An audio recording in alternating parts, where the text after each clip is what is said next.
Olá, boa noite. Nesse vídeo eu vou te ajudar a descobrir o que é a ansiedade excessiva ou transtorno da ansiedade, te ajudar a descobrir se você sofre de algum desses transtornos e traçar um caminho de solução. Então vamos lá. A ansiedade, ela é uma emoção ou um sentimento muito forte que faz parte do leque de sentimentos humanos. Ela pode até ser positiva para a gente. O problema é quando ela se torna excessiva. Esse sentimento, ele é caracterizado por um estado desagradável de agitação interior, por antecipação.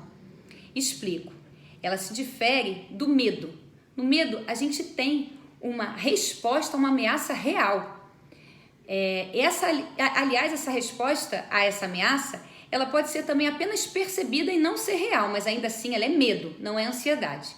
Exemplo, eu escuto um barulho na minha casa e acho que ela está sendo assaltada. Eu sinto medo. Depois eu vou ver, não foi nada, não era real, mas o meu sentimento foi de medo e não de ansiedade. Quanto à ansiedade, a gente está falando aqui de um sentimento, de uma expectativa em relação a uma ameaça futura, e nisso ela se difere ao medo.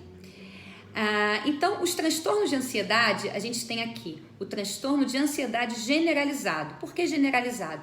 Porque ele não está focado em nenhuma área específica da vida da pessoa.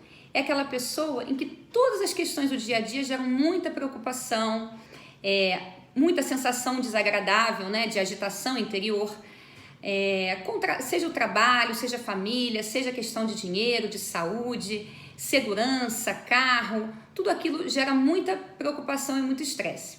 Algumas vezes, essa pessoa que sofre de transtorno de ansiedade generalizada tem alguma dessas áreas exacerbada por algum estressor. Por exemplo, uma notícia ruim no jornal ou um parente que adoeceu faz com que ela fique ainda mais ansiosa, por exemplo, em relação à própria saúde. Então, esse é o transtorno de ansiedade generalizado. Existem também as fobias.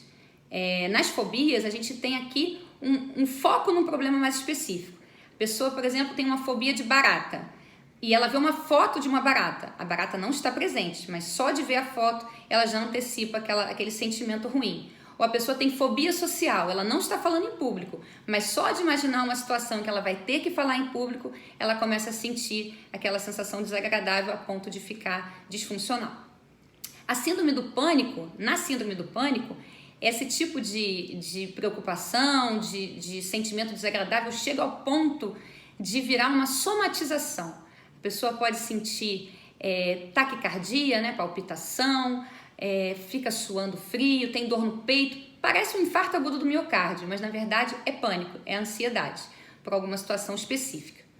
Existe também o transtorno de estresse pós-traumático, que é uma situação com pessoas que viveram guerras ou violência pessoal e que ela se recorda daquela situação, mesmo que nada lhe lembre, ou mesmo um sonho, e ela acorda, né, enfim, muito ansiosa, com muito sentimento desagradável.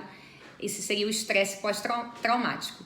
Existe também o transtorno obsessivo compulsivo. O que é isso? É uma perturbação mental, uma obsessão, um pensamento repetitivo.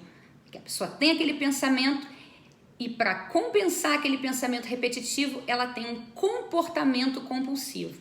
Exemplo, questões de limpeza. Ela está tão preocupada com limpeza, com higiene, que aquela preocupação gera nela um comportamento compulsivo, ela não para de limpar as coisas da casa. Ou ela não consegue sair de casa porque quando chega na esquina se lembra, não sabe se fechou a casa e volta várias vezes para se certificar da segurança da casa. Tem esse comportamento compulsivo por conta dessa preocupação excessiva. E aquilo gera muita disfunção na pessoa. Às vezes a pessoa nem consegue sair para trabalhar mesmo por estar com esse pensamento obsessivo gerando esse comportamento compulsivo, certo? Então esses são alguns dos transtornos de ansiedade que existem, né? O primeiro passo, né, para a gente conseguir tratar de um problema é a gente reconhecer que a gente tem algumas dessas características. Mas é lógico que o diagnóstico de uma síndrome ansiosa tem que ser feito por um médico. Então, se você se identificou com algum desses sintomas, procure o seu médico, porque a ansiedade tem tratamento. A gente pode encaminhar para a psicoterapia, especialmente a terapia cognitivo-comportamental ajuda bastante, técnicas de relaxamento e prescrição médica. Tá certo? Uma boa noite.